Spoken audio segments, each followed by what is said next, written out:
We're with Johns Hopkins University head men's soccer coach Craig Appleby and student athletes Ian Whamond and Tim Treinen, following a draw in the quarterfinals of the NCAA Tournament that saw Stevens advance on penalties 5-4. Coach, an opening statement, please. It sucks. Super proud of the guys. It's been an incredible ride. We were hoping the ride would last longer, and it's just not our way today. But enjoyed every bit of it. It was an incredible game, and got down to flip of a coin with penalties, and Stevens won out. Coach, we've talked a few times over the course of both NCAA rounds about kind of the lottery ticket effect of kind of penalties, right? Obviously, you changed keepers and went to Drew for the shootout. What was the thought process there, and then how much confidence do you have in him coming in that spot cold off the bench? We've been doing tons of penalties pretty much the whole season, and through our stats, Drew was clearly the best keeper. So that was just something we know from practice, and that's why we switched keepers. Ian, take us through the first goal. It was a nice crossing shot there that Tyler had that was perfectly headed in. Take us through what you saw on the field from your perspective. So Tyler got it wide, took a shot, and then it's like weird with the wind, but keeper then got a touch on it. Then it just tapped the crossbar and sat right there for John. And I'm not sure who ended up getting the goal, but yeah, it was a tap from there. How much was you mentioned the wind, how much was that a factor in the course of the game? We saw it a lot on kind of keeper punts that kind of died a little bit. Yeah, it was just a lot of small instances, especially just long balls in the air, and sometimes it just slowed down randomly. But yeah, you deal with it. It's for both teams. So. Sure. Tim, it took Stevens a long time to finally break through. How much confidence did you have in the back end with what your group was doing in keeping Stevens from really kind of getting settled offensively? I mean, I had complete confidence. They got a free kick and they put it away, so I was never in doubt. As the match kind of moves forward into the overtime sessions, Coach, you have a lot of variety of leaders that kind of stepped up in different ways during the overtime session. What's the message to the team going into that second overtime? Are you playing for a shootout, or are you still trying to come forward? Like, what's the strategy there? Oh, we were definitely going for the win. Shootouts a 50-50 coin toss. I think, we only got 3 shots, but I thought we were creating some pretty good opportunities going forward in both OTs. So, and in both OTs as well. Yeah, I thought there were some opportunities to win the game. We were definitely not playing for PKs. Sure. Coach, obviously the season just ends tonight. What message do you tell the team and kind of the direction of the program, especially when you're looking at the players who will not be part of the program next year? Well, we're definitely proud and sorry that we have to say goodbye, at least soccer-wise, to our seniors, and it might be just goodbye on the soccer field, but it's always going to be a family here on out.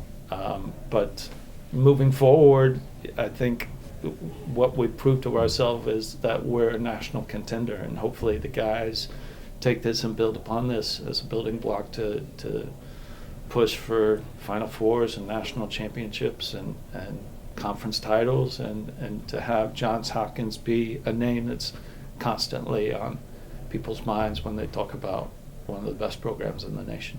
Similar question for you. What's your message to the underclassmen for the direction of the program moving forward? There's a lot of love in our team, so just love the game and love each other.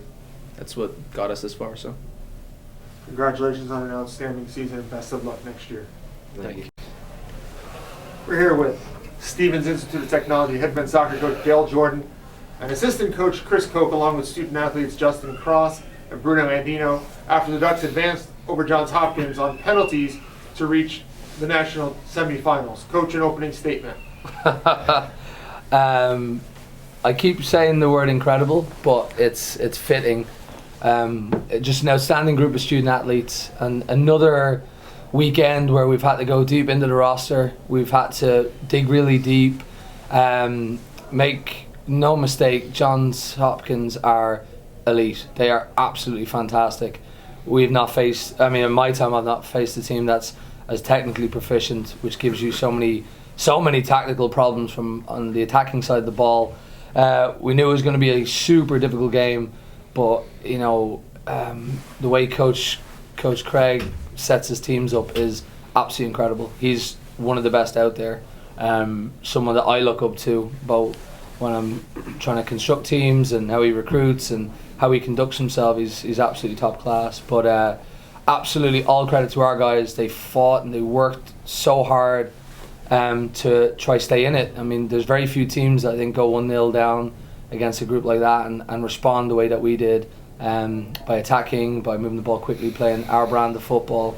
So again, it's incredible. Immensely proud of our student athletes, immensely proud of the athletic staff and everyone who's these last 2 weekends have been incredible. The fans that are out there cheering every single kick of the ball has been incredible, so we thank you so much for that.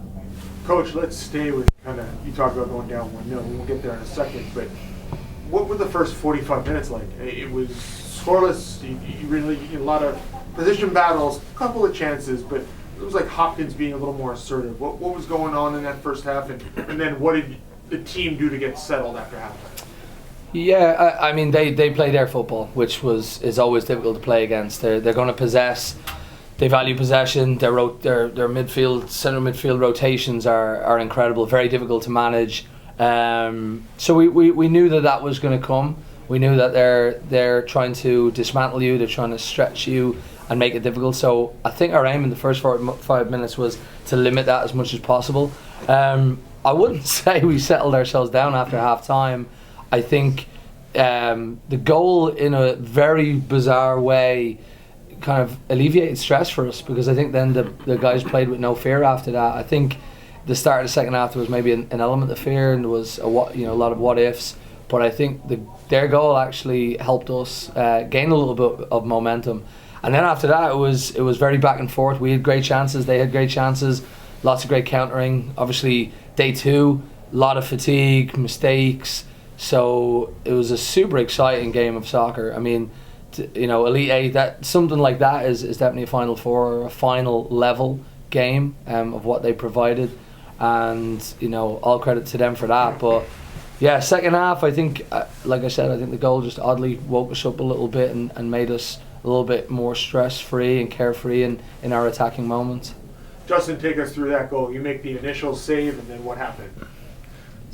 It was bizarre, so to speak. You usually don't see deflections like that, where somebody's trying to hit a curled shot and it just hits our defender, pops up, and once it's up there, trying to just read it and determine the hang time is really tough. So I was fortunate enough to get it onto the post, but we just weren't around it to recover and be able to clear the rebound. They were in a good position. They were following it on a rebound, and they scored off that. Hopkins has more statistics in the second half, more shots, so on and so forth. But a familiar face in a familiar place comes through later on in the second half. What is it about those moments that makes you so effective, Bruno?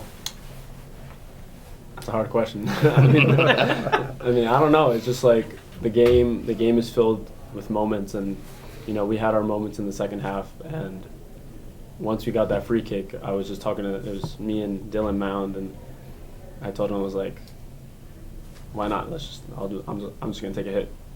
And then sometimes, like, the game is just filled with moments, and sometimes you get lucky, and I just hit it right through the middle of the wall. They opened they parted like the sea a little bit, and it just went in. It was in our favor. And Coach Koch, in overtime, Johns Hopkins was very clear. They were not playing for PKs. What was the team's strategy in overtime, and then how did you help, or how did the team then respond, seeing that Hopkins was really trying to press the action in the extra time?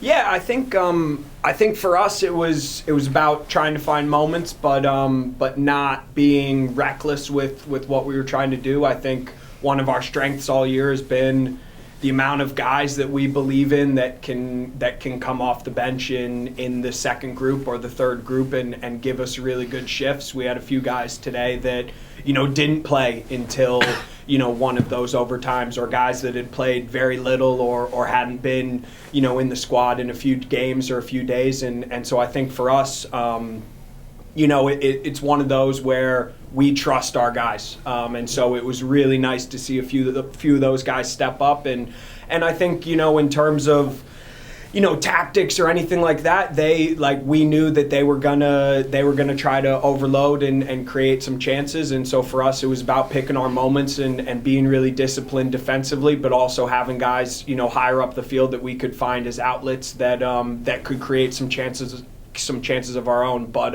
really, really proud of the effort, not only in those 2 overtime periods, but for the full 90 minutes from every single guy, whether they're on the stat sheet or not, that's for sure. Coach Jordan, Hopkins makes a choice to switch goalkeepers for the shootout. Was that something you thought was on the table, and how did you kind of adjust to that? It's always a potential. Lots of teams have done it. Con did it last year for the national final. Something that you don't really factor in as much, because you're, to my point last week about our penalties, is just we have to concentrate on what we do. So our preparation for that, what we're going to do, and I mean, just this man beside me here, the level of detail and preparation is incredible when it comes to penalty saves. And there's a guy, you look historically, there's a guy, on the 08 team, Zach Carr, who had a similar trajectory of saving penalties, and it must be biomedical students, something to do with them. But no, I think it doesn't faze us. It's just we have our routine, we do what we do, and again, it's just like I said last week, it is a lottery, but we're just trying to force our luck as much as possible. Justin, several correct guesses during the shootout that still found the back of the net. Does that get frustrating? You're that close to making a save, or you kind of just oh well, move on to the next shot? It's more about focusing on the next shot. Once something happens, you can't go back and change it. I can't rewind and go again. They really executed well on some of their shots, which is difficult to stave. You can only cover so much of the goal. So once that happens, you kind of just have to press the reset button. The way I do that, I just get a drink of water, kind of go, okay, next one, and then that's how I try and refocus for the next penalty. Bruno, Coach Cope talked about the depth of the team, players 1 through X, everybody contributes, right? And it was Gareth last week with the winner, and it was Dylan and Guardy this week after Gareth scored to kind of put some pressure back on Hopkins. How excited for you to see your teammates that may not necessarily have played today kind of coming through in that clutch spot? That's kind of like what our team DNA is, like next man in. Like once preparation meets opportunity, that's when players like that shine, like Gareth and Dylan. So just to see that our culture from day one of preseason just kind of shine through into those penalty shootouts, I think that's grade A for the team. Like it makes me very proud to see that we can do that. Coach Jordan, Final Four, national semifinalist. I believe it's the second time in school history after 08. What does that moment mean for both the program and for Stevens as an institution? For the student athletes currently, it's everything. But it's the hard work that they put in. A lot of people, not us, forgot about driving back from Boston last year after being on PKs. So I think a lot of guys, that moment fueled them to propel them to this moment. So for these student athletes, that's what the experience is all about, to compete as hard as you can and to now go this far. These are memories that last a lifetime. And when we're recruiting guys to Stevens, that's what we talk about. We talk about creating memories, being teammates for life, all those really good positive things. For the school, it's obviously these guys represent the school and are incredible ambassadors for the school. It's great to be at that level again when you look at the work that a coach like Tim O'Dea, who's her current head coach in Navy, he brought the program to that level, and I think it's just fitting that we're back to that stage again. The problem with this is obviously consistency. They've done this. The next few years they got to maintain those standards, but for the moment, I think it's something that the student athletes should be incredibly proud of. Obviously, the student body, the athletics department should be super proud of them. But I mentioned it last week. These guys don't get there without the support. So, incredible field to play on, incredible locker room, soccer balls, top end uniform, so many extras, and we're so thankful and grateful for that we get the opportunity to do this. Even the coaching staff, things that we have at our disposal, it's incredible. It's something that allows us and facilitates us to do our job to the best possible, and then to be able to produce that product for the community is absolutely amazing. And Coach Jordan will close with this one. A superstitious type, some head coaches are. With the success the team had this weekend, courtesy of Coach Koch's pregame playlist, will that make the trip for next weekend? It could. I don't know. We'd have to ask him. There could be additions. But no, I think I didn't hear most of it, and I don't know most of it. I don't know who these artists are, but I'm just going to assume that all the young kids are into it these days. And once the guys like it, that's the most important thing. Congratulations. Enjoy the victory. Thank you.